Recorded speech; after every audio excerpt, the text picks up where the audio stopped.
The barn fell silent. Only the horses moved, restless, stamping their hooves against the wooden floor. Everyone knew the truth now. The line had been drawn, and Nathan had chosen which side to stand on. This was no longer a plea for belonging. This was war. The storm finally broke loose over Heartland, rain slamming against the roof of the barn, thunder shaking the earth. Inside, the air was thick with the smell of wet hay and sweat. The tension wound tighter than a rope about to snap. Nathan stood in the center of it all, breathing hard, his eyes darting from Jack to Amy to Lou, as if searching for someone to give him permission to do the thing he already planned.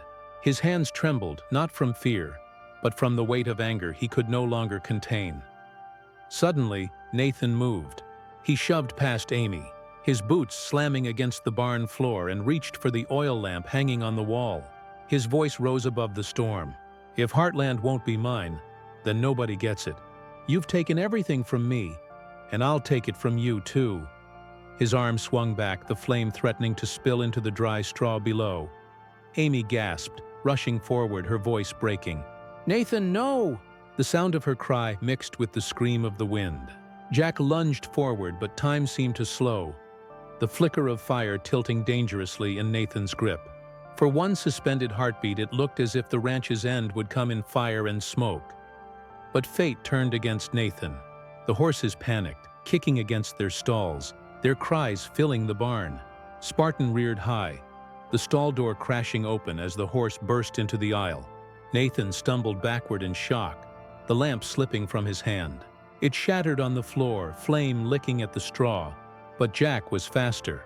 He threw his coat over the fire, stamping it out with a force that came not from fear, but from fury at the thought of losing the ranch. Nathan, breathless and wild-eyed, tried to regain control, but the horses pressed closer, the chaos overwhelming him. Spartan's hooves pounded the ground, and the force of the moment sent Nathan tumbling into the mud just outside the barn doors.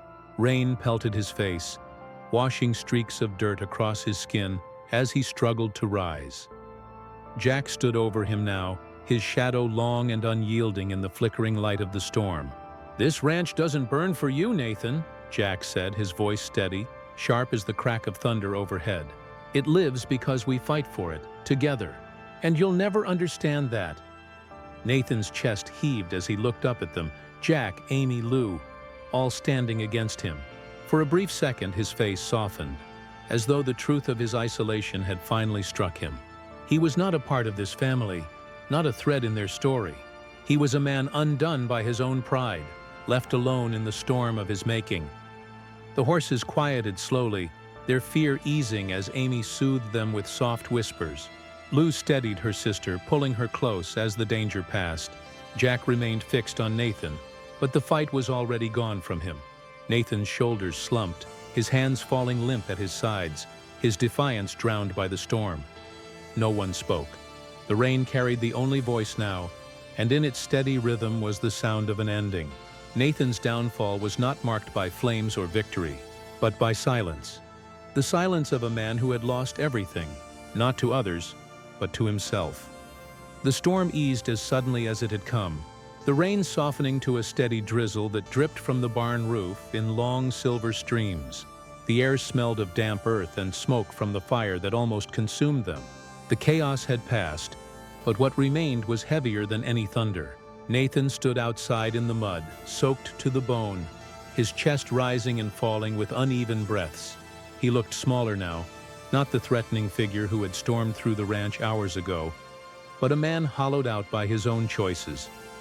Amy stepped forward first. Her boots sank into the mud as she approached him, her voice quiet, careful. "Nathan, it doesn't have to end like this. You can still walk back with us. You can still make it right." Her words floated in the rain, soft as the wind. But Nathan only shook his head. His eyes were tired, almost broken, and when he spoke, his voice was stripped of anger. "No, Amy, it's already over. I've pushed too far, burned too many bridges. You gave me chances I never deserved. Jack warned me, and I never listened. I thought taking control would fill the emptiness.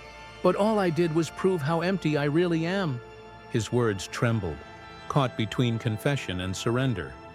Jack stepped closer, his silhouette strong against the lantern light spilling from the barn. He did not speak with anger now, only with a firm finality. "You're right, Nathan. You had chances, more than most men get. But you chose your path. And sometimes a man has to live with the road he carved for himself." The silence that followed was almost unbearable. Lou crossed her arms against the chill, her eyes locked on Nathan with a mixture of sorrow and relief. She had feared this night would end in flames, but now it was ending in something quieter, yet no less final. Nathan looked around the ranch one last time, the horses calming in their stalls, Amy holding Spartan's reins with steady hands, Lou standing protectively beside her, and Jack rooted like the oak tree at the heart of the land. Nathan's jaw tightened as he realized this picture would never include him. Heartland had never been his to claim. It belonged to them, and he had lost the chance to belong long ago. With slow steps, Nathan turned toward the open fields. The storm clouds broke just enough to let in a faint silver glow of the moon. His boots left deep tracks in the wet earth, each step heavier than the last. He did not look back, not once. The sound of his footsteps grew softer, swallowed by the night, until there was nothing left but silence. Amy's eyes filled with tears as she whispered, barely audible, "Goodbye, Nathan." Lou placed a hand on her shoulder, steadying her, while Jack lowered his hat and breathed deep, his chest heavy with the weight of what was lost. Nathan faded into the horizon, a figure swallowed by darkness, leaving behind only questions, regrets, and the echo of what could have been. His end was not marked by fire or fury, but by absence, the quiet departure of a man who had finally run out of places to fight. Heartland remained standing. The family remained together, but Nathan's story had ended, carried away with the storm, leaving nothing but the sound of the rain and the certainty that he would never return. The storm had passed, but its mark remained. The barn smelled of smoke and rain, its floor littered with broken glass from the shattered lamp. The horses stood restless but calmer now, their breaths fogging in the cool night air. Outside, the fields glistened under the soft light of a clearing sky, the rain leaving behind a sheen like silver. For a moment, Heartland was wrapped in silence, the kind of silence that comes after something too heavy for words. Amy sat on an overturned bucket near Spartan, her hand resting gently on his neck. She stroked his mane without speaking, her eyes lost in thought. Spartan had been her anchor through every storm, and tonight, his steady presence was the only thing keeping her from breaking apart. She replayed Nathan's words in her mind, his bitterness, his final surrender. A part of her wished she could have reached him, pulled him back before the darkness swallowed him. But another part of her knew this was the only way his story could end. Some people can be saved. Others walk away before they ever let themselves heal. Lou busied herself with the barn doors, checking the latch, adjusting what Nathan had thrown open in his anger. It was her way of coping, fixing what she could when everything else felt broken. Yet even as she moved with purpose, her shoulders shook slightly, betraying the fear that still lingered in her chest. She thought about how close they had come to losing everything, how fragile the line between safety and disaster had been tonight. The ranch was still standing, but the memory of Nathan holding fire in his hand would stay with her longer than she wished. Jack leaned against the stall post, his hat pulled low, eyes hidden but full of thought. He had seen men like Nathan before, men who carried storms inside them, men who could not find peace no matter how much was offered. He knew this night would scar Amy and Lou, but he also knew it had given them something, the certainty that they had stood together, that Heartland's strength was not in its walls or its land, but in the family who refused to break. Jack's voice, when it finally came, was steady but softer than usual. "We've been through worse storms, and we'll get through this one too." No one answered right away. Instead, they stood in the quiet barn, each of them finding their own way to breathe again. The sound of the rain easing outside became their rhythm, a reminder that even the wildest tempests come to an end. Later, as the family gathered in the house, the warmth of the fire filled the living room. Amy sat close to Lou, their shoulders touching, while Jack poured himself a strong cup of coffee. They didn't talk much. They didn't need to. Sometimes the greatest healing comes not from words, but from being together, from knowing the bond that ties them cannot be broken, not even by someone like Nathan. Outside, the night stretched quiet and wide, the stars breaking through the thinning clouds. The ranch, though shaken, stood proud against the horizon. Nathan was gone, his footsteps erased by the rain, but Heartland remained, steadfast, unyielding, alive. The storm over Heartland is not just in the skies, but in the hearts of everyone on the ranch. Whispers of betrayal, fear, and unanswered questions hang heavier than the thunder rolling above. Nathan's presence has always carried shadows, but now those shadows stretch longer, darker, and far more dangerous. This episode is not about daily life at the ranch or quiet family dinners. It is about the moment when Nathan's choices finally catch up with him. His anger, his loneliness, his drive to take what he believes is his, will bring Heartland to its breaking point. And as the storm gathers, the family knows one truth. Something has to end tonight. And it just might be Nathan. Nathan came into the world of Heartland like a stranger stepping through an open door that was never meant for him. At first, his presence seemed harmless, even hopeful. He had the kind of charm that could win trust quickly, but underneath there was always a weight he carried. Amy tried to see the good in him, as she often does with people and with horses. She gave him the benefit of the doubt when no one else would. Jack, however, felt something was wrong from the very beginning. His years on the ranch had sharpened his instincts, and those instincts told him Nathan was a storm waiting to happen. Over time, Nathan began to weave himself into the lives of the Heartland family, but every step forward he made was shadowed by mistrust. He pushed too hard, spoke too sharply, and carried himself like someone always preparing for a fight. Lou saw it too, though she tried to manage it with calm words and steady hands. She knew that men like Nathan often reached for control when they felt it slipping through their fingers. It became clear that Nathan's connection to the ranch was not just about belonging, but about power. He hinted at selling parts of the land, whispered about deals with people outside the valley, and carried plans that would tear at the heart of everything Jack had built. Ty's memory was sacred to Amy, and Nathan's careless remarks about moving on, about letting go, cut deeper than he realized. Each word he spoke seemed to widen the distance between him and the family, and each day the silence between them grew louder. The horses felt it too. They shied away from his touch, restless in their stalls when he passed. Animals know when a spirit carries unrest, and Nathan's unrest was becoming impossible to hide. He would stay awake late into the night, pacing, plotting, staring out into the dark fields as if the land itself was taunting him. Jack would often watch from the porch, his eyes narrowed, waiting for the moment when Nathan's restlessness would turn into something more dangerous. In this storm of tension, Amy tried to hold on to hope. She believed that if Nathan could face his own pain, if he could confront the reasons behind his bitterness, there might be a chance for peace.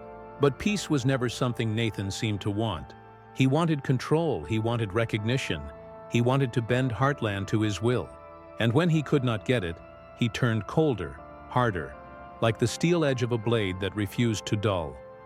Now, as the storm clouds gather above, the ranch holds its breath. The family knows that the time for patience is over. Nathan has pushed too far, and the line between forgiveness and farewell is about to be crossed. The story of Nathan is not just a story of a man who arrived at Heartland. It is the story of how his anger and pride will lead him to his end. The air at Heartland feels different tonight. It is not just the storm pushing against the windows or the low rumble of thunder rolling across the hills. It is the silence inside the house that carries the true weight. The family sits scattered in the living room, each person holding on to their own thoughts, each of them feeling the same unspoken truth. Nathan is not just troubled anymore, he is dangerous. Lou's hands rest on the arm of the chair, her knuckles pale as she keeps her worries to herself. Amy stares out the window, her reflection caught in the glass, her mind spinning with questions she cannot find answers to. Jack, steady as always, sits in the corner with his hat pulled low, his eyes sharp and alert. He knows storms, he knows tempers, and he knows that Nathan's is about to break. Earlier that day, Nathan's voice echoed through the barn with an anger that rattled the walls. He accused Amy of standing in his way, of clinging to the past, of treating him like an outsider who would never belong. His words struck like lightning, cutting through the fragile peace that held the family together. Amy tried to reason with him, her voice calm but firm, yet nothing she said could soften his bitterness. Nathan's frustration grew, his eyes burning with the kind of fury that does not fade when the argument ends.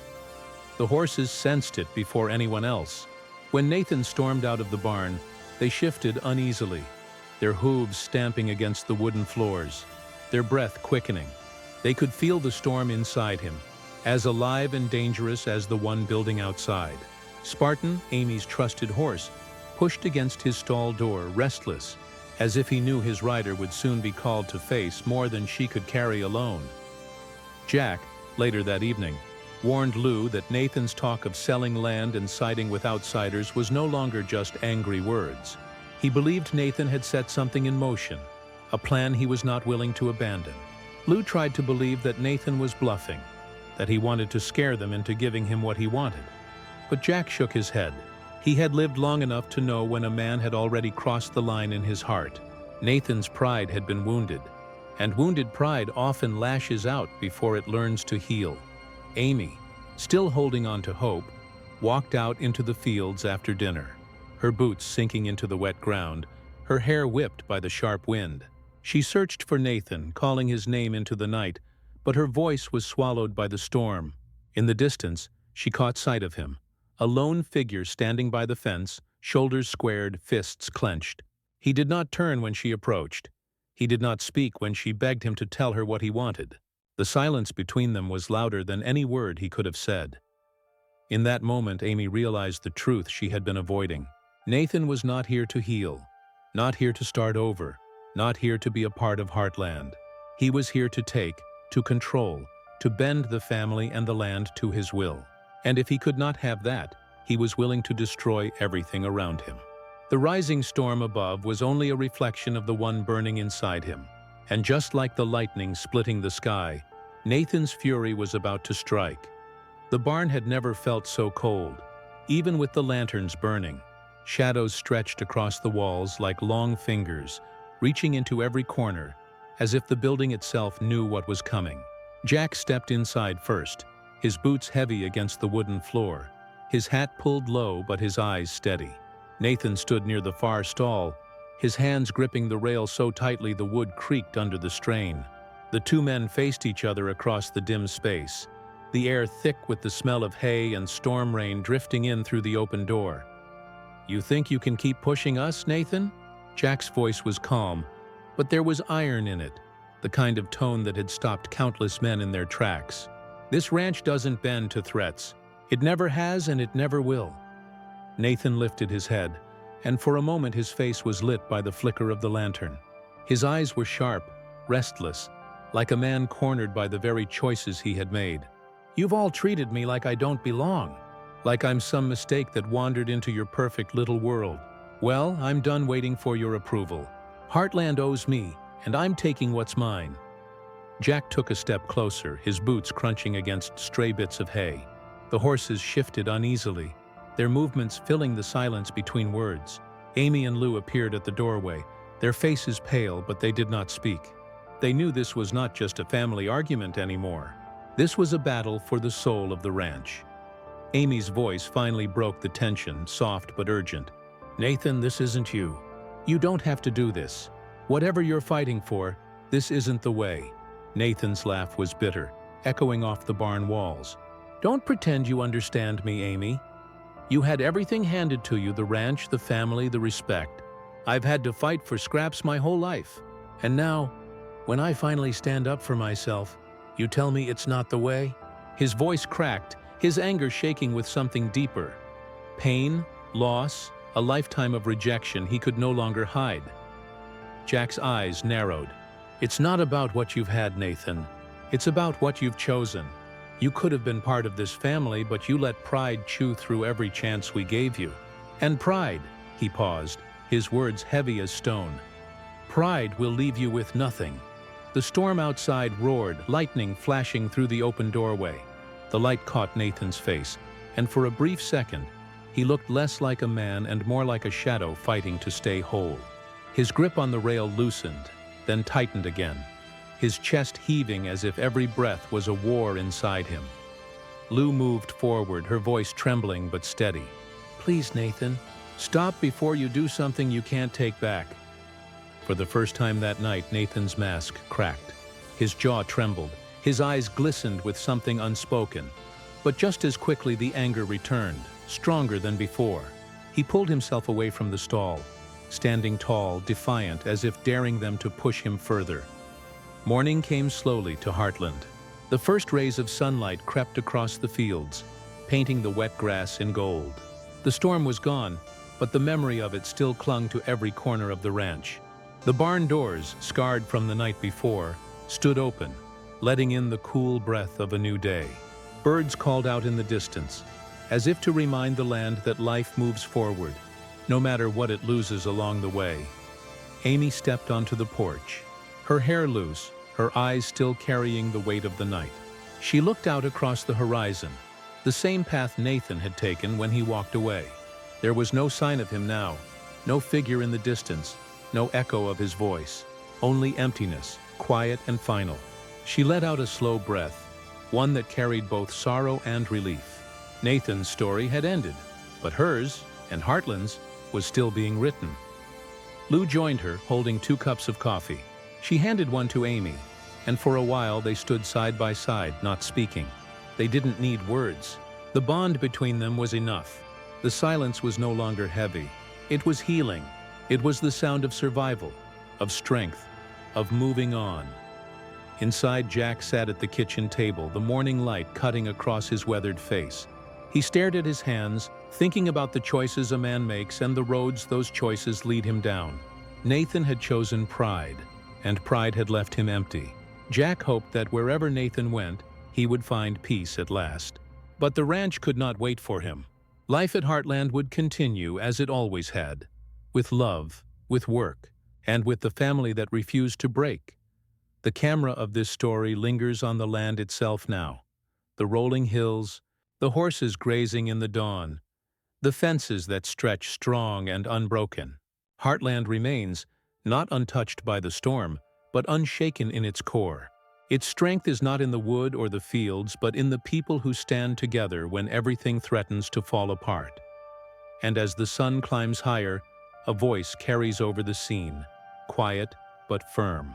Every ending leaves behind a shadow. Some fade with time, others remain etched in memory. Nathan's time at Heartland was a storm that tested every bond, every heart. But storms pass, and when they do, they leave behind clearer skies. Heartland will heal. It always does. The final image is of Amy walking into the fields, Spartan trotting close behind her, Lou and Jack watching from the porch. The ranch breathes again, steady and alive, as if to say, whatever is lost, whatever storms may come, Heartland will endure. The screen fades to black, leaving the audience with one last thought. Nathan's chapter is over, but the story of Heartland continues, stronger than ever.